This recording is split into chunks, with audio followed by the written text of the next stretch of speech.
Като първа стъпка в тази група ви предлагам безплатно и постоянно участие в изложение, което сами ще си направим. Ние, българските производители.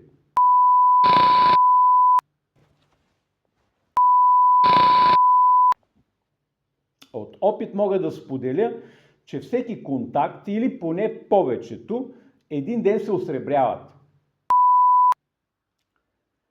И тъй като няма да ви предложа пари за участие в международно изложение, предлагам ви безплатно, без да пътувате хиляди километри, без да давате хиляди левове за рекламна площ и рекламни материали, да раздадете визитните си картички на колегите в групата. Няма никакво значение колко голям или колко малък и незначителен се възприемате като производител. Направете видео, не е задължително да сте перфектни. Никой не е безгрешен, все пак не се явявате на кастинг за игрален филм. Какъв е смисълът да се участва в нещо, ако нямаш полза? Дали ползата ще бъде материална, ментална, социална, душевна, духовна, всеки да си решава. Смисълът от Facebook група на българските производители е участниците да са активни и активността им да им носи ползи. Най-вече за тях. Ако исках еднолично да рекламирам фирмата ни, страницата щеше да се казва Зита Русе. Аз искам нещо по-мащабно, от което да се възползвам. И тъй като в настоящата концепция мащабността зависи от броя на съществените интереси на производителите, участващи в тази група, колкото повече членове, толкова по-чрезмерен проекта. Ето и с какво е свързано първото ми предложение към колегите от тази група.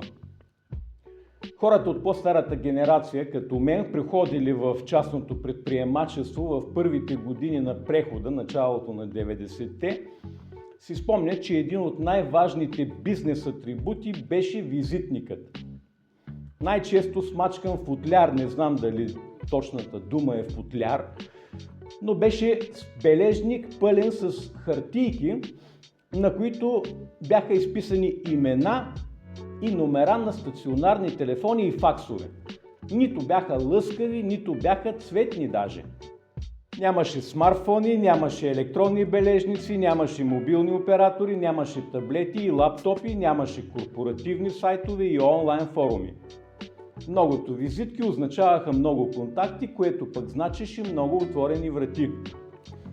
Спомням си как съм се връщал 200 км, за да си взема визитникът, защото го бях забравил. Преди 30 години се качвах на колата и със седмици обикалях България, Сърбия, Македония, Гърция, Турция, за да търся производители, с които да си партнираме.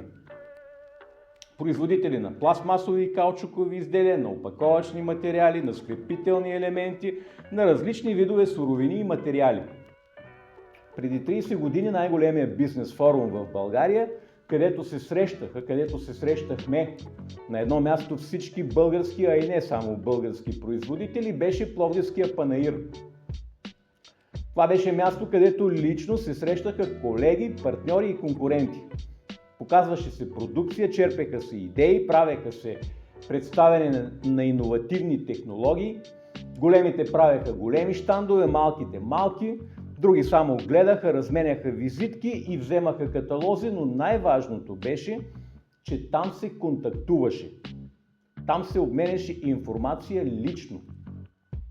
Сега като погледна назад, виждам колко много се е променил светът на комуникациите само за 30 години. Дали е за добро или не е работа да го коментираме сега, пък и няма никакъв смисъл от това. Но знам със сигурност, че към този момент на българския производител му липсва комуникация и връзка с себеподобни. За тези като мен, които са участвали години наред в национални, а и не само национални изложения, пътували са хиляди километри, за да посещават специализирани изложби и панаири, обикаляли са надлъж и нашир, знаят колко скъпо начинание е това. Особено когато масрафите ти се плащат не от държавния, а от семейния бюджет. За много производители участие в такива бизнес форуми е много трудно, почти невъзможно. Бил съм свидетел как колеги теглят кредити, за да участват на такива събития и след това изпадат в сериозни финансови затруднения поради нереализиране на очакванията. За много от малките производители това е голям риск и то не е без основание. И тъй като няма да ви предложа пари за участие в международно изложение, предлагам ви безплатно, без да пътувате хиляди километри, без да давате хиляди левове за рекламна площ и рекламни материали, да раздадете визитните си картички на колегите в групата. От опит мога да споделя, че всеки контакт или поне повечето един ден се осребряват.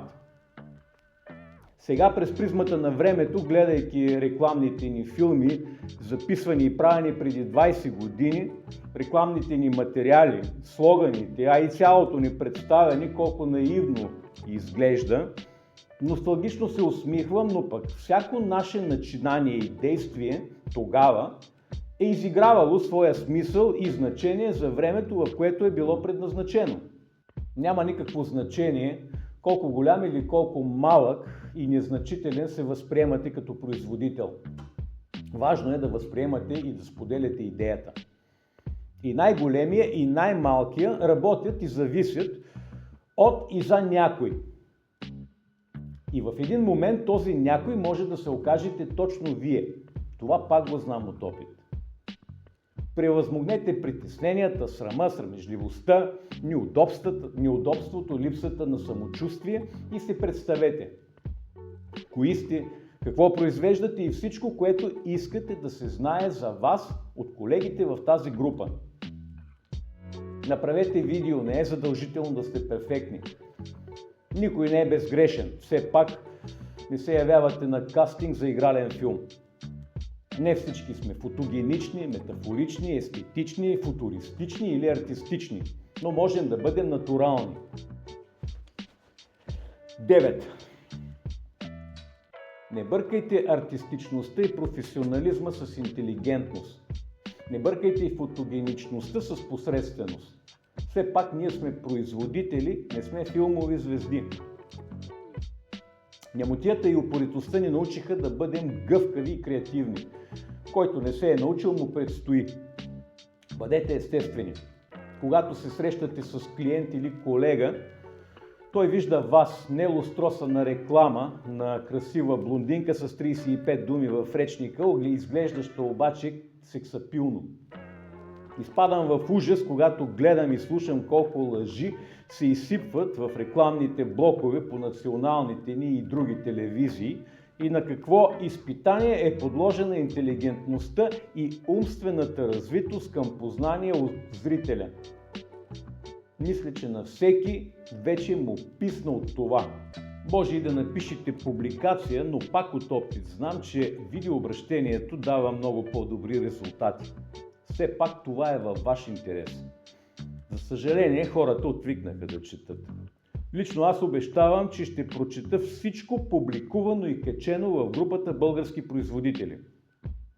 Няма никакво значение дали сте производител на зеленчуци, интериорна боя, шкафчета за баня, фитнес уреди, зарядни станции, опаковъчно тиксо или електромагнитни вентили. На всеки производител са му нужни контакти и комуникация с родните. Ползите за нас, за вас, от тази група ще дойдат, ако сме много, от различни браншове. И сте активни. Иначе няма смисъл. Гледайте публикациите на Зита Русе, докато ви втръсне и накрая не напуснете групата. Като първа стъпка в тази група ви предлагам безплатно и постоянно участие в изложение, което сами ще си направим. Ние, българските производители. И тъй като не познавам повечето от хората, стоящи зад Facebook профилите, дали те са реални производители или просто са хора, подкрепящи идеята за съществуване на българско производство, а и Facebook от време на време ме ограничава в някои от действията ми, за което не ги обвинявам. Все пак аз ползвам тяхната платформа, не те моята, и затова съм длъжен да се съобразявам с техните правила, не те с моите. Затова моля, ако споделяте идеята, да я популяризирате. Това е във ваш интерес. Колкото повече производители станат на едно място, станем на едно място, толкова по-голям ще е форумът, в който ще участвате. Вие ще се рекламирате, ще ви познават и гласа ви ще се чува от хора и от фирми, с които един ден може да заработите. Заедно. Ако не сте производител, то поне познавате някой, който е. А той пък може би се заинтересувал от темата и би участвал. Като стане милиони, ще е по-лесно. Да, имам и такова намерение. Даже вярвам. Това не е политически проект и няма нищо общо с политически формации. Не ме интересува политическата ви ориентация. И моля ви, не мърсете усилията ми, а и вашите с политика. Задачата ни като производители и колеги е да намерим начин да оцелеем, въпреки политическият геноцид, извършван върху българското производство. Следващото видео ще бъде визитната картичка на ЗИТа, с която поставям началото на представянето на българските производители в тази група.